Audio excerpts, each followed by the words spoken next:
I actually really enjoyed the Sandman series. There were some changes, some which I understood, and some which still have me scratching my head.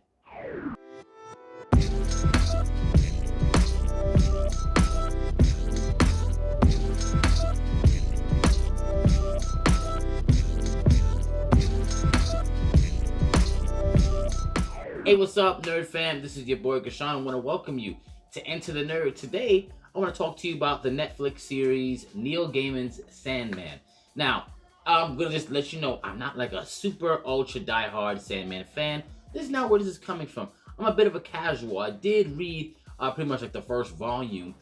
When it came to everything else that happens, like the later stories, a lot of that I was educated on by a lot of my friends years ago, so kind of got spoiled by a couple of the events that I know are going to happen, but a lot of the context of it is missing because I didn't read that stuff. But I am pretty knowledgeable about the first thing, which is what this Netflix series is about. But once again, I'm not like this hardcore fan that, you know, just raved about the books. I enjoyed the books, and I enjoyed that first volume, and I did enjoy this adaptation because it did keep a lot of the key core concepts of the book in the show, which is great. The themes are all there, which is why it was still a very enjoyable adaptation. Now, obviously, there were changes. Adaptations usually have changes, for better or for worse, some of which I understood, and some of them I think there should be some honest questions asking for why they happened. So let's just get into everything. First and foremost, I thought the acting all over this was excellent. I didn't have a problem with how they were portrayed acting-wise. As of who was portraying them, that's something we're going to address later on in the video. But the acting was great. The set pieces were fine. You got the atmosphere. You understood the seriousness of a lot of situations. That whole serial killer part where they're literally all in that lobby with the serial killers, and they had like the pedophile killer guy. Like, there were just so many really cool moments that were done on screen that I liked. And even for somebody who is not a super diehard Sandman fan, it made me even more interested to pick up the books that I read before and then even read some of the future stuff, because I want to see how everything lines up. But once again, I did say there were some changes, and a lot of which Neil Gaiman did respond to, for better or for worse. So I guess we can just kind of get to that. Some of the storyline changes, for example, Roderick, his whole his motivation for going after death and getting dreamed by mistake anyway. In the comic, he was much more maniacal. It wasn't really just about getting a loved one back. Like, he was pretty much just a villain. He was still a villain here. He was still an asshole. But the whole my son lost in Gallipoli thing, that's not a thing that was in the comics. That wasn't. Also, his illegitimate son, John, was a maniac in the comics. He was actually in Arkham Asylum. We'll get more into like the other DC connections, which I was actually pretty familiar with, but I understood why they didn't do it. But we'll get into that in a second. But John as well was also a maniac. When he hitchhiked with, I'm forgetting the lady's name, but he hitchhiked in there, and it was asking to drive him somewhere so he can go get the ruby, and he had the amulet protection on. I believe in the comic he killed her, but in this he was more like, I just don't like dishonest people, and they kind of gave him almost like a method to his madness rather than him just being fucking crazy, which is what he was in the actual book. So I'm not sure why they made those changes to those villains. I don't actually know why if they were just more similar to what they were in the adaptation, it wouldn't have changed anything. It still would have been what it was supposed to be. But whatever, that could be considered nitpicky, because once again, the core of the story was still there, which is why I still enjoyed this. Now, for some of the wait, before I go to the changes that I don't understand, I understood why they didn't put the John Constantine thing, because that's still apparently tied up with DC. And as far as Lyta and Hector Hall being, the son of Hawkman and daughter of Steve Trevor and Wonder Woman, I could see why they didn't do that, just because, that continuity is like pre-New 52, and they could not, it looks like everything that's connected to the outer DC universe, they really couldn't touch. Which, hey, if you have the answer to the question that I'm about to ask now, maybe you could educate me. Does Neil Gaiman have like a bad relationship with DC Comics right now? Because I'm wondering if there were all these other connections that he couldn't make, why not have this on something like HBO Max rather than Netflix? So maybe there is something that I am missing here that I didn't research correctly. Because maybe if he has a problem with them, but he owns the Sandman stuff, but then obviously the other things, I get it. But I'm like, if there's no bad blood, why not just do it on HBO Max? That way you could maybe make this its own separate DCEU kind of thing, where you can touch on the Steve Trevor and Hawkman type of stuff. Because I think it would kind of add more to it if you see that Sandman is connected to the DC universe. But whatever. Once again, I understand all the licensing stuff.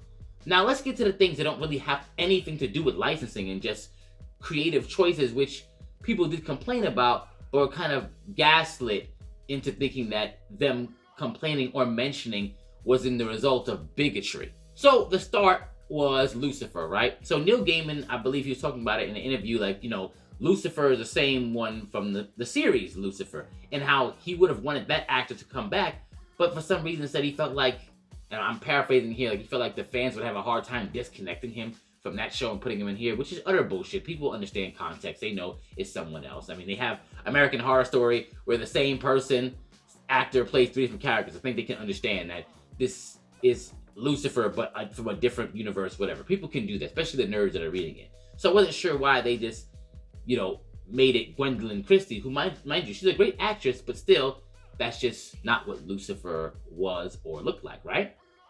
And when people pointed that out, bigot. No, it's just not what your original work looked like.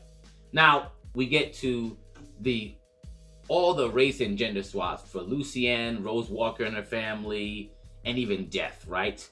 Now, the one that was stupid, that was a complaint, that Neil Gaiman did address, was the thing with Desire. And they're like, oh, why is she gender fluid? It's like, no, if you read it, that's pretty much what's going on. And Neil Gaiman said that. He's like, you didn't read the book if you think that how she's portrayed here isn't what's already happening in the book. And he would be right, especially when you read it. However, when people do point out the difference between Rose and Unity and Death, that's not them being disingenuous. You're being disingenuous because then you're calling them bigots for pointing out that they don't look the way that they had been accustomed to them looking from something that you created. So let me ask, if they're a bigot, if these people are bigots for asking the series to visually and the characters to look like what you had created, were you a bigot when you created this? That's what I'm trying to figure out, I guess. Like, what exactly is Neil Gaiman saying? Because he says, I want it to be more inclusive. So when you were making these characters originally in the book, were you trying your best not to make them inclusive? Or perhaps this is just how you picture these characters looking in your mind's eye?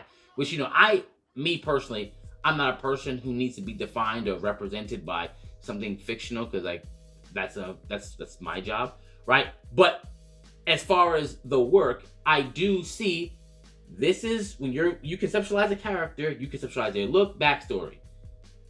In the book, those characters don't look the way they do here. So I'm asking, were you being a bigot? Because you're saying that them asking for them to look close to what you created makes them a bigot. So does that mean you were? It's a very strange logical thing, and it's not consistent.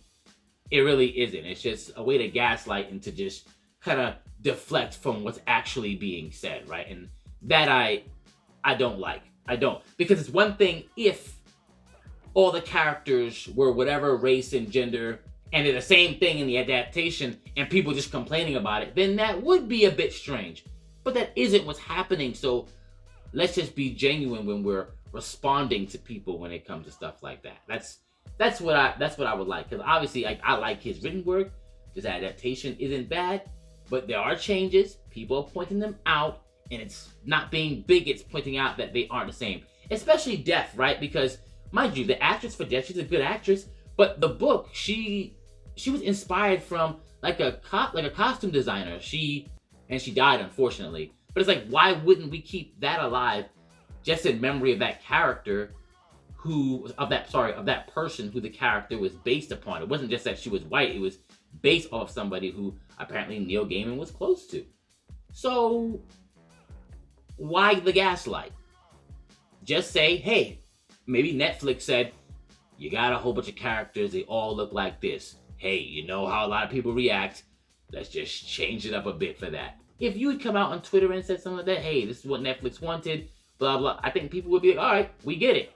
But instead of then releasing whatever poison towards the people who noticed that they were changes and said, why did you do that? You want to call them bigots, and that's not good. But once again, the adaptation doesn't take a hit storytelling-wise. It doesn't, because those characters, specifically like the siblings and all that, those characters weren't defined by a race. Some of them aren't even human. You know what I mean? So it doesn't take a huge hit, but people do notice, especially nerds. Comic book nerds don't take lightly to change. They just don't. It doesn't have to do with them being a bigot. It's just visually they're accustomed to this. When that thing doesn't happen, they complain. I know, I'm one of them. So let me know. Did you love Sandman? I am actually looking forward to more. Especially from what I know is going to happen in the future, especially with that baby, what that baby becomes. I'm looking forward to it. And let me know whatever thoughts that you have. If you agree, disagree with my assessment when it came to the other stuff. Until then, enter the nerd.